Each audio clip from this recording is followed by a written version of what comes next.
Bem-vindos ao podcast Uma Má Mãe. Eu sou a filha, a Yolanda. E eu sou a Laura, a mãe. Aqui falamos abertamente sobre as complexidades da nossa relação.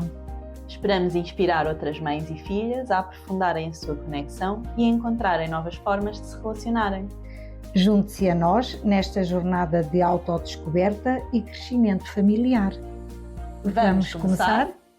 Sejam muito bem-vindos a mais um episódio do podcast Uma Má Mãe. Cá estamos nós. É outra vez, ainda bem. Olá! E hoje escolhemos falar sobre valores.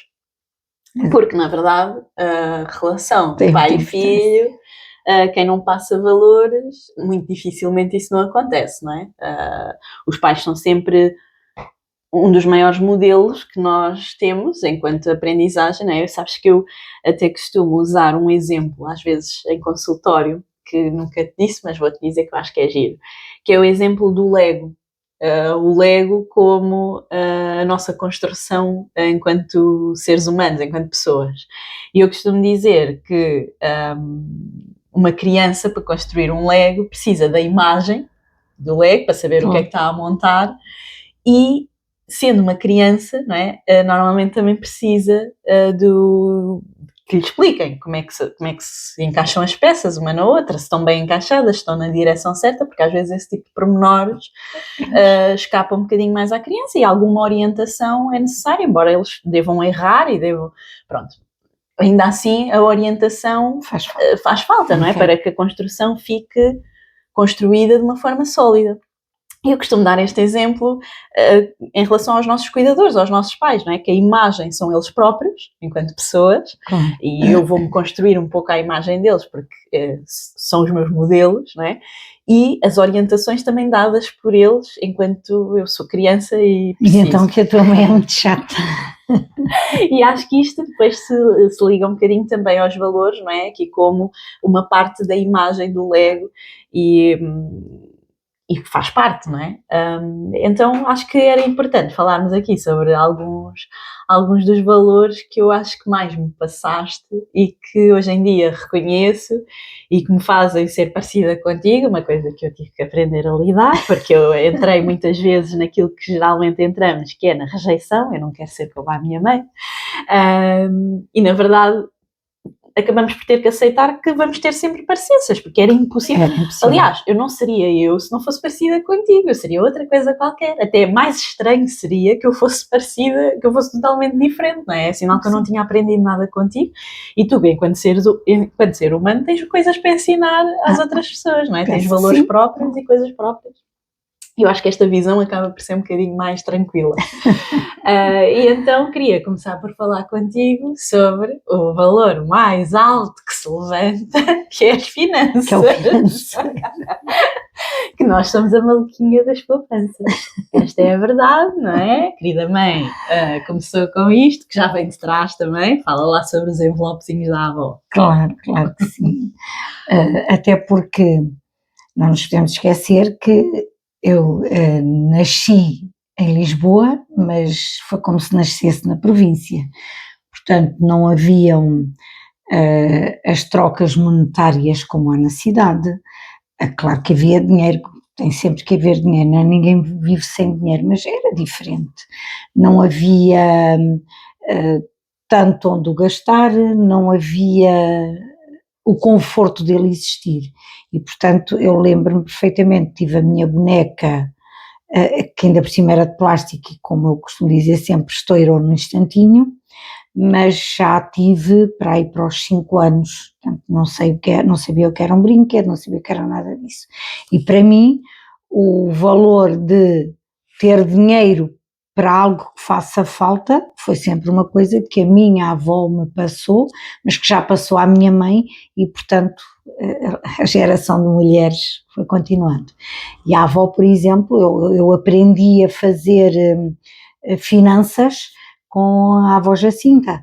A avó recebia o ordenado no final do mês e então tinha um envelope para a mercearia, um para o supermercado, um para a renda, um para a água, um para a luz, um para o telefone, um para a saúde e depois, quando ela dividia o dinheiro todo, ficava com 25 tostões para a carteira. E eu, muito miúda, interiorizava aquilo como ela põe o dinheiro todo em função de nós e para ela que o esteve a trabalhar fica com 25 tostões na carteira para um mês inteiro, por muito que na época fosse muito dinheiro, porque era algum, não era muito, mas era algum, mas não dava para nada, para um mês inteiro. E eu dizia sempre, eu quando for grande não quero isto para mim. E não queria, portanto, eu acho que sempre trabalhei em função de não ser rica, porque na família nós não entendíamos o que era ser rico, porque não havia ninguém rico, não é isso que me motiva, não é a riqueza, é o precisar de e ter para. E, portanto, fui habituada sempre também a fazer, não os envelopes, porque eu... As coisas também evoluíram, não só a ver Claro. o Excel. Não, eu na altura ainda não tinha Excel, eu quando comecei a trabalhar era com máquina de escrever, ainda não havia computadores, portanto os computadores apareceram talvez ano e meio depois de eu ter começado a trabalhar. E, portanto, mas eu orientava as coisas de outra forma, a cada um depois ganhou o seu modo, e eu orientava ao meu modo, mas sempre com, eu não gastava 50 se ganhasse 40, eu deixava sempre alguma coisa de lado e gastava depois em função do que tinha, mas também tinha a vantagem de que quando comecei a trabalhar, eu comecei a trabalhar mais tarde, eu comecei aos 22 para 23, talvez eu comecei em 85, não, 21, comecei em dezembro de 85, foi aos 21, e portanto eu logo como funcionária pública, portanto com um ordenado que era na altura, lembro-me, 20 contos e 400 escudos. E a tia e a avó, que trabalhavam numa multinacional, a tia ganhava 80 contos por mês, portanto era uma diferença monstruosa. Sim. Mas eu nunca tive falta de dinheiro e a tia não tinha o mesmo tipo de orientação que eu. Portanto, até porque eu comecei primeiro, dava explicações, eu gostava muito de estudar e sempre tive, acho eu, muito jeito para ensinar, e então eu dava explicações e as pessoas procuravam muito porque os meus explicantes tinham resultados, então as pessoas procuravam-me, e nessa altura não havia aquela coisa dos impostos e portanto eu recebia e era meu, não havia outra forma, e sempre fui muito poupada, portanto eu nunca precisei pedir dinheiro a ninguém, e se havia alguém que precisasse de me pedir, eu tinha sempre. E isso foi uma coisa que eu fui transmitindo. Mas acho que é muito engraçado tu dizeres a questão do... eu olhei para aquilo dos envelopes, não é? E dos 25 tostões, que era o que sobrava à avó, e eu pensei, eu não quero isto, e eu senti que foi, eu quero ter um bocadinho mais. Claro. Não, lá está... A perspectiva da abundância também eu acho que é uma perspectiva agora bem mais recente, não é? Em que tentamos pensar um bocadinho mais abundantemente e há toda uma realidade também dos mercados financeiros, de outra informação também, as pessoas informam-se mais, percebem mais outras fontes de rendimento e eu acho que as coisas estão diferentes também nessa perspectiva, não é? Mas para a altura compreendo que se calhar a tua motivação foi eu quero ter um bocadinho mais de margem para aquilo que eu precisar de ter, eu ter, não é? E agora estava aqui a ouvir-te a dizer, a tia ganhando mais do que tu, não é? Sempre foi um bocadinho mais, e eu ponho-me a pensar, se ela não olhou para o envelope e para a contenção de um outro ponto de vista, porque isto acontece muito. É natural. E às vezes há muitas dúvidas de porque é que eu sou tão diferente do meu irmão. Porque é que, não é? E vocês ainda por cima, como gêmeas, ainda há mais aquela coisa de como gêmeas deviam ser mais parecidas, mas isto é mentira, porque, para já, porque em termos de personalidade, nós já vimos contrastes de personalidade, portanto, vocês nunca iriam ser iguais, porque não há dois traços iguais à nascença. E isso também vai despoltar reações diferentes dos cuidadores, não é? Que vão tratar os traços de personalidade, vão acender coisas diferentes dentro da mãe ou do pai ou dos cuidadores à volta e vão lidar de forma diferente. E isso vai condicionar também de forma diferente. Tudo vai ser diferente, não é? E os pontos de vista para onde depois se olha também podem ser diferentes. Eu estava aqui a imaginar que a tia pensou, 25 tostões, isto não dava para nada, pá, se eu tenho dinheiro vou aproveitar a vida, também pode ter sido, claro, é uma visão legítima, claro, não é? Que sim, aqui não está em causa o que é melhor ou pior, sim. Mas é aquilo que eu senti, aquilo que eu fui sempre transmitindo, a necessidade de poupar para se fizer falta haver. Não achas que às vezes é um bocadinho demais?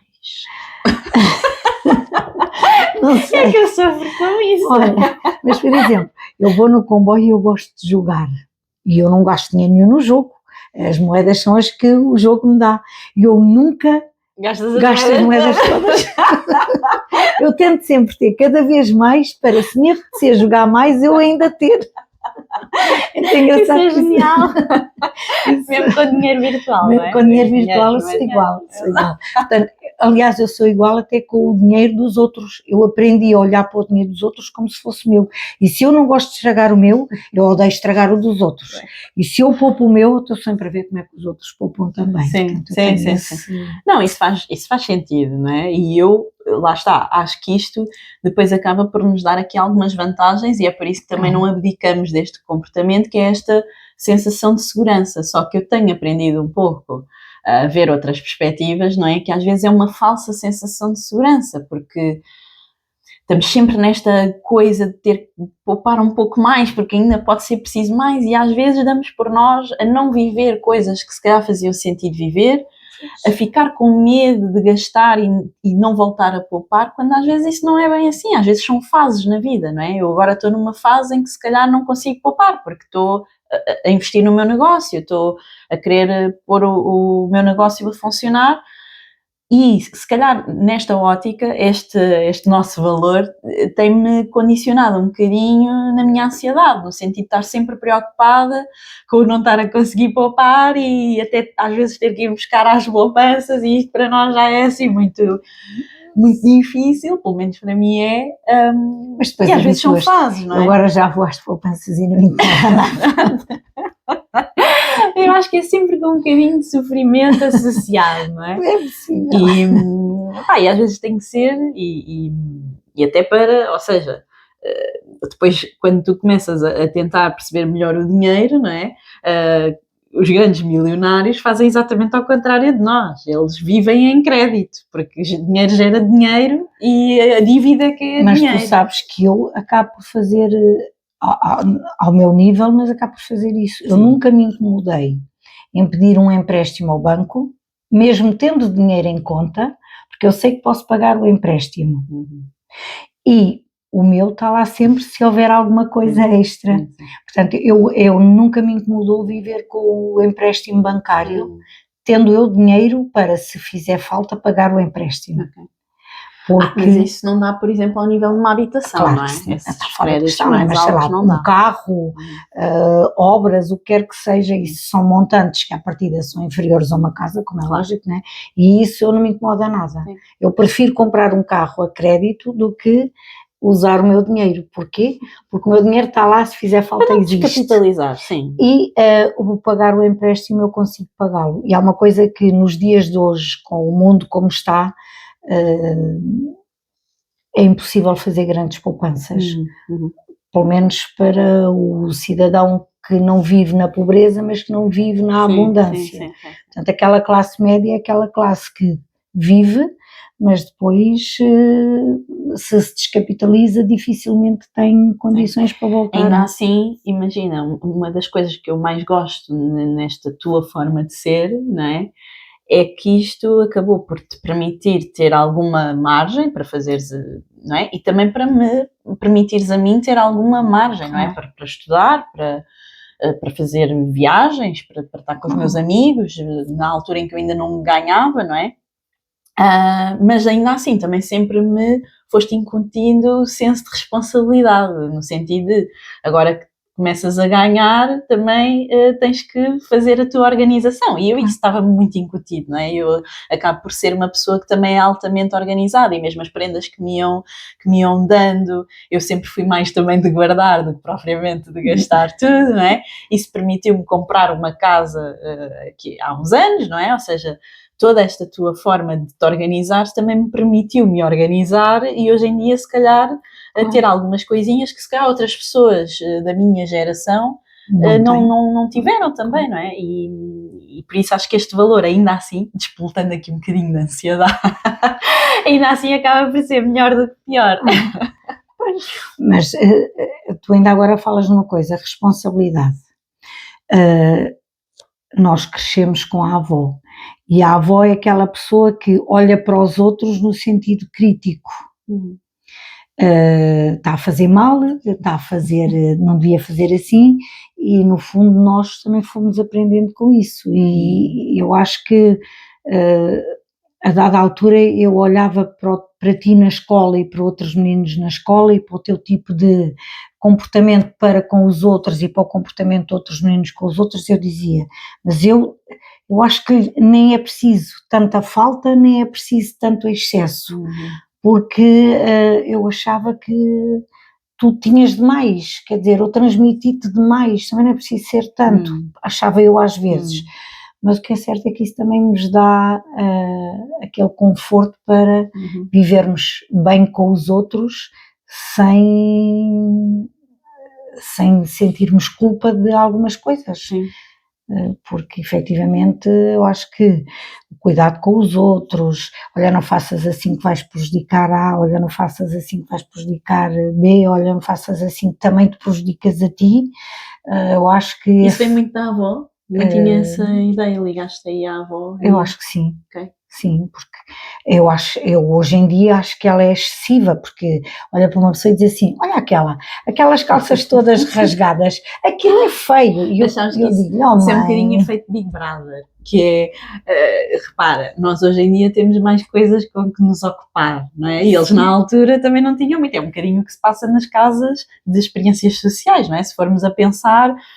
Essas casas vivem dos conflitos que eles criam uns com os outros e de se comentarem muito uns aos outros, nas costas dos outros, mas a verdade é, tu pensas, presos numa casa em que não há grande coisa para fazer, se tu não falares dos outros, falas do quê? Das paredes, não é? Então, eu acho que isso para além de fazer parte, se calhar, da avó um bocadinho em excesso, como tu estás a dizer, faz parte, se calhar, no geral do ser humano, não é? Sim, talvez. É um bocadinho nosso esta questão de temos que nos comparar, também é na comparação, embora a comparação, eu sinta que a comparação é sempre mais prejudicial para nós, porque vamos estar sempre, comparação com os outros, não é? Acaba sempre por ser um bocadinho mais prejudicial, no sentido em que eu vou estar sempre a deparar-me com pessoas melhores do que eu, porque vai sempre haver, não é? Em algumas coisas vai sempre haver uma pessoa melhor do que eu,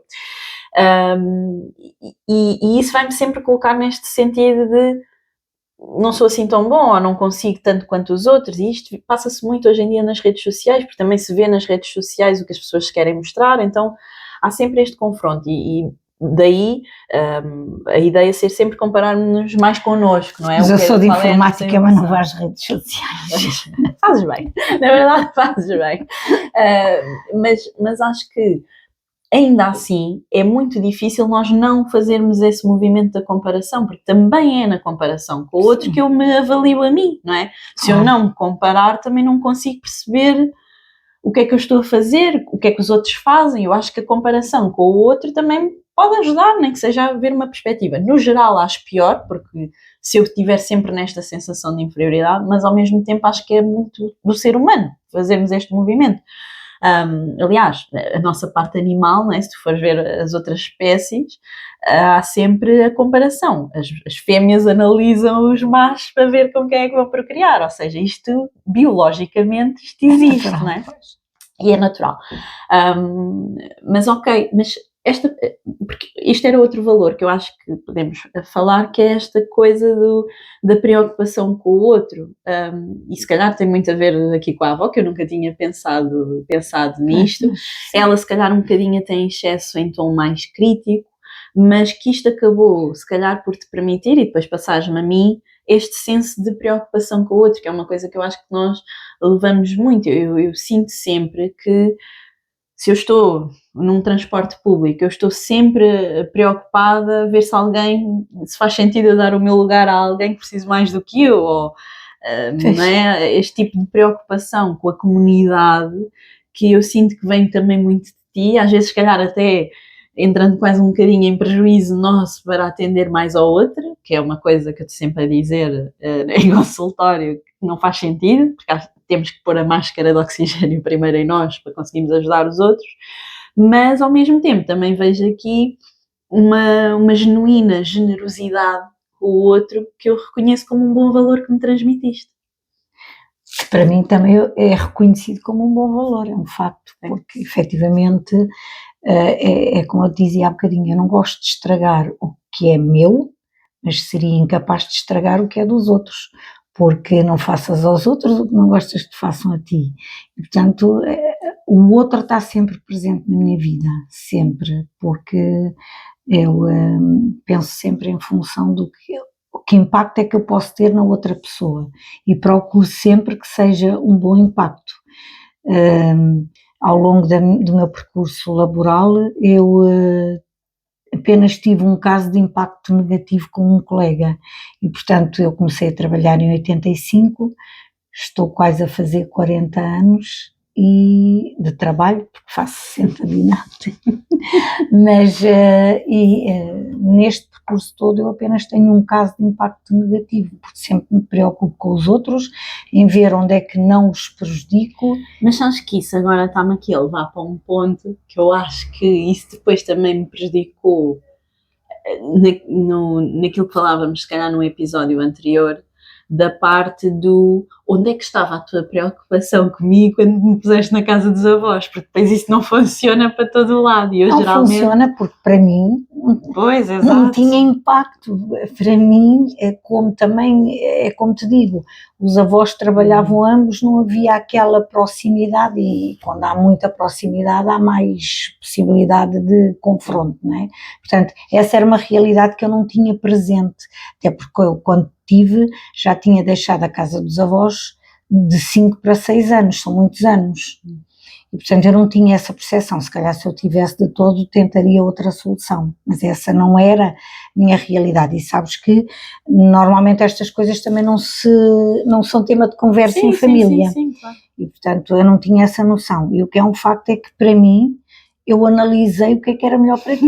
Exato. E como não tinha essa noção... O que isto demonstra aqui uma coisa muito engraçada, que eu acho que isto também pode convidar as pessoas a pensarem um bocadinho, é a minha ótica vai ser sempre a minha ótica e eu vou estar sempre inconscientemente à espera que os meus pais vejam a minha ótica, quando eles na verdade têm a ótica deles. Claro.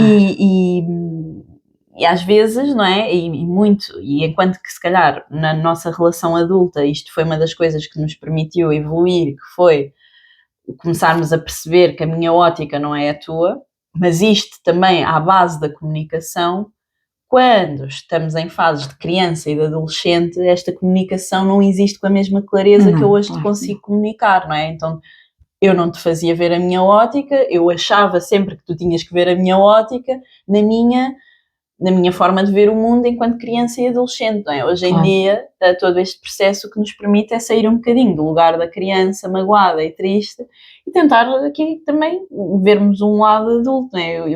Eu sinto que tive que fazer algum exercício deste género mesmo, de a minha mãe é a minha mãe, mas também é uma pessoa, e é uma mulher individual, não é? E com as suas óticas, com as suas formas de ver. Isto ajudou-me bastante, este pensamento ajudou-me bastante. Eu ainda há pouco tempo tive um dirigente que se foi embora, que teve que tomar uma decisão difícil para ele.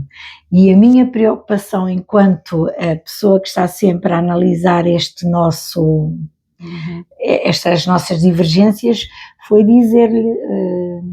nós tomamos as decisões com o conhecimento que temos e espero que no futuro sinta que tomou a melhor decisão que conseguia tomar na altura, porque efetivamente depois vem, se eu fizesse assim, se eu fizesse assado, se eu fizesse de outra forma, e começamos a entrar na culpa, não é? E não há hipótese, nós tomamos a decisão com o conhecimento que temos naquele exato momento. Sim. E naquele exato momento para mim parecia-me a melhor solução com a informação que eu tinha. Hoje em dia, se eu pudesse voltar atrás, não fazia igual. Sabes que isso, estás uma expedita na ótica não, a sério, porque mesmo em termos da minha formação de hipnoterapia, e em particular o meu professor, é uma coisa que ele transmite muito e que eu acho que é uma abordagem interessante, que é esta do eu tenho que fazer as pazes com o passado, neste sentido, de eu perceber que as decisões que eu tomei, e consequentemente com os outros, mas ele até usa isto muito na ótica da minha culpa, porque depois, quando eu decido e depois sofro consequências com isso, vem esta coisa, eu não devia ter feito assim, devia ter feito assim. E eu já passei por isso. A verdade é que, na altura, decidimos com a informação que tínhamos. E agora até sinto que tenho que ir ver aquele filme do Rio Hudson, porque é muito isto, não é? A decisão é tomada com a informação que tu tens. E se calhar, olha, este valor também acabaste por me transmitir e foi isto que também me ajudou a dar a volta a isto, não é? Se calhar tens isto mais em ti do que eu tinha inicialmente, não é? Pois. E eu acho que isso é super importante para lidarmos com a nossa culpa de uma forma um bocadinho mais leve. Pois, que esse sentimento existe sempre. Claro que sim. A culpa anda sempre cá, não é? Mãos dadas. Mas ainda bem, sabes que no outro dia, eu vou-te dizer esta, que acho que ainda nunca te disse, e acho que esta coisa da culpa também, acabamos por ser parecidas nesse ponto, que disseram-me assim, repara, se tu não sentisses culpa, tu não tinhas um senso de justiça associado, ou seja, porque eu geralmente fico um bocadinho contra a culpa, porque parece que eu carrego muita culpa e estou sempre nesta análise e isto às vezes é exaustivo para mim, não é? E disseram-me, então, mas repara, se tu não tivesse essa culpa, e até foi numa sessão de terapia minha, não é? Se tu não tivesse essa culpa, onde é que estava o teu senso de justiça? Porque a culpa está-te a permitir avaliar se está justo, se estás a fazer bem, se estão a invadir limites teus. Se tu não sentisses culpa, a justiça também não era sentida, não é? O que é justo? Se eu se calhar estou a sentir culpa, é porque será que eu estou realmente a fazer tudo o que está ao meu alcance nesta situação? Poderia fazer melhor? Afinal não, estou mesmo tranquila com aquilo que estou a fazer e é o outro que se calhar tem que ceder aquilo. E a culpa, se calhar, tem aqui uma muito boa função, que é fazer-nos pensar um bocadinho nisto. Se não a sentíssemos, se calhar era tudo. Estávamos à vontade, fazíamos o que fosse e pronto, né? Então eu gosto muito de pensar sempre nestas emoções mais difíceis, o que é que elas nos podem trazer de bom, porque elas são úteis para alguma coisa, senão não as sentiríamos, não é? Claro que sim. Ok, mais algum valor que sintas que me passaste? O da responsabilidade. Sim, já falámos um bocadinho sobre ela. Muito responsável, sempre muito responsável. Ok. E também acho que há aqui este de relativizar um pouco as coisas, não é? Tipo, passar por cima, dar ali um lacinho e siga jogo, não é? Isto acaba por colocar o foco no que é bom e vamos lá ver depois. Exato. Embora isso às vezes tenha algumas consequências negativas, não é? Que é não nos vulnerabilizarmos tanto ou fingirmos que está tudo bem, não é? Eu acho que tu fazes um bocadinho isso mais do que eu. Mas ainda assim, por outro lado, não é? Se não pegássemos e andássemos para a frente, também às tantas também não era bom, não é? A força, sim. A garra, a vontade de não ficar ali, o leite está derramado, nada a fazer, venha o pacote de leite para pôr mais. Sabes que isso, de certa forma, enquanto a minha autoestima estava um bocadinho mais fragilizada com tudo isto que temos vindo aqui a falar, às vezes o tu seres assim fazia-me sentir muito inferior a ti, no sentido em que eu não consigo fazer como a minha mãe, eu não consigo, está tudo bem e siga jogo.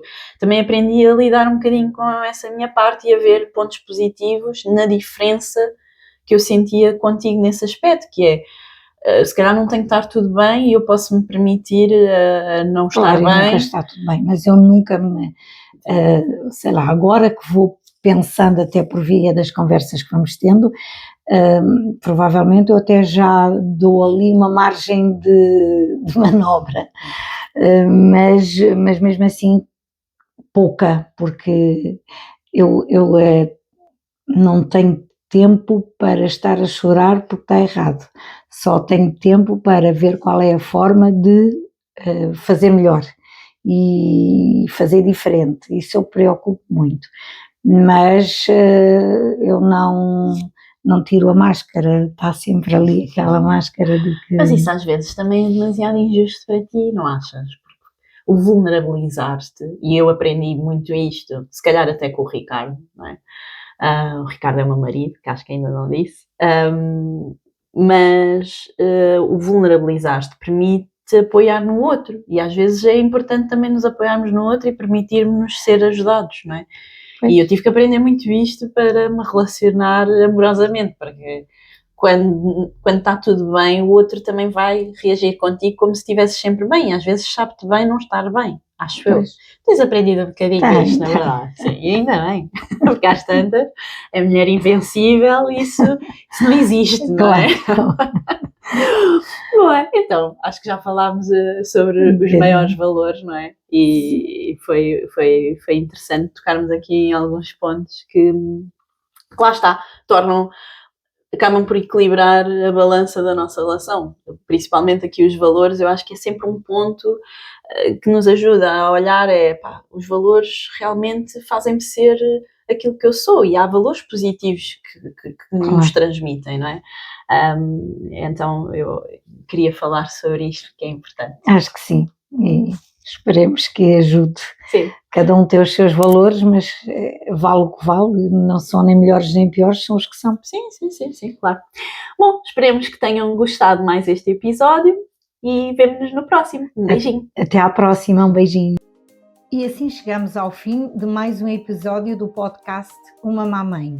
Agradecemos a sua companhia. Se gostou do episódio, siga-nos na sua plataforma de podcast preferida e partilhe com outras mães e filhas que se possam identificar com esta conversa. Um beijinho da Yolanda e da Laura, e até ao próximo episódio.